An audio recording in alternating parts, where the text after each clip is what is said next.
ভুল হয়ে যাবে। এই জন্য আল্লাহ সুবহানাহু ওয়া তাআলা সেই ব্যতিক্রম এক বিশিষ্ট শব্দ ব্যবহার করে সারা পৃথিবীর সৃষ্টিগত কোনো প্রাণী নিজেকে মিথ্যা খোদা দাবি যদি কেউ করে থাকে সেটাকে নস্যাৎ করেছেন দলিলগতভাবে, শব্দগতভাবে, বাস্তবসম্মতভাবে। উদাহরণ, আমাদের দেশে 2000 টাকার নোট আছে। এই 2000 টাকার নোটের উপরে একটা কাঁচা রং ব্যবহার করা হয়, পিঙ্ক কালারের, দেখতে অনেকটা লাল আকৃতি। ভাই, এটা আপনারা দেখেছেন? যৌক্তিক বিষয় হলো অরিজিনাল নোট যেটা, সেইটার উপরে হাত ঘষলে রং লাগবে না, কাগজ ঘষলে রং ওঠার কথা নয়। যৌক্তিক এটা, কারণ এটা হলো পাকা। কাপড় চোপড় যেটা পাকা রং এইটা ওঠে না, যেটা কাঁচা রং সেইটা ওঠে। কাপড় চোপড় যেটা কমা দামি সেইটার রং ওঠে না, যেটা বেশি দামি খাঁটি সেইটার রং ওঠে। বোঝার চেষ্টা করুন। কিন্তু জাল টাকার কারবারি যারা, তারা চিন্তা করলো কাঁচা রং যদি ব্যবহার করি তাহলে মানুষ একটা সাদা কাগজ দিয়ে ঘর্ষণ করবে আর রং উঠে যাবে, ওরা ধরে ফেলবে যে এটা নকল। এই জন্য ওরা কাঁচা রং ব্যবহার করেনি, ওই পাকা রং ব্যবহার করেছে। তাই জাল টাকায় রঙের উপর সাদা কাগজ ঘষলে রং ওঠে না, কিন্তু আসল টাকা যেটা 2000 টাকার নোট, ওর উপরে সাদা কাগজ দিয়ে ঘষা দিলে আপনার পিঙ্ক কালারটা কাগজের গায়ে লেগে যায়। এর দ্বারা প্রমাণ হয় যে আসল টাকার একটি আসল বৈশিষ্ট্য হলো তার উপর সাদা কাগজ ঘর্ষণ দিলে ওই পিঙ্ক কালারের রংটা সাদা কাগজে লেপে যাবে, লেগে যাবে। এর আরেকটি যৌক্তিক কারণ আছে বাস্তবসম্মত, সেটা হলো এই যে কাঁচা রং, এই কাঁচা রংটা শুধু বিশ্ব ব্যাংক, রিজার্ভ ব্যাংকের ভান্ডারেই আছে, ওদের অ্যাকাউন্টেই আছে, ওদের গোডাউনে আছে। সারা পৃথিবীর কোন মার্কেট বাজারে এটা ক্রয় বিক্রয় হয় না।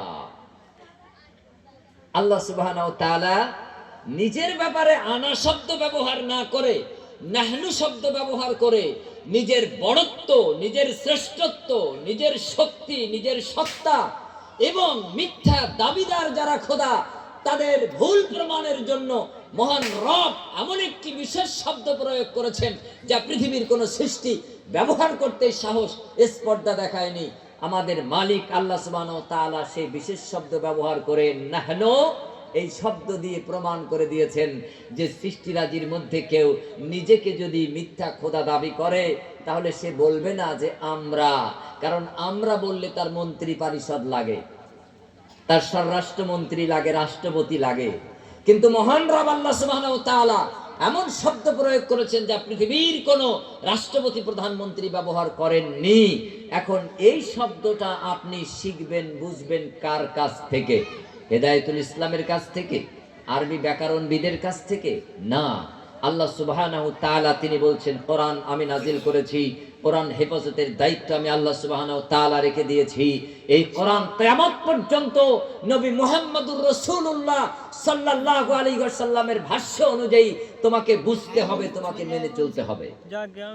এর জন্য আল্লাহ সুবহানাহু ওয়া তাআলা তিনি ইরশাদ করলেন ইত্তাবিউ মা উনজিলা ইলাইকুম মির রাব্বিকুম ওয়ালা তাত্তাবিউ মিন দুনিহি আউলিয়া ক্বালিলাম মা তাযাক্কারুন।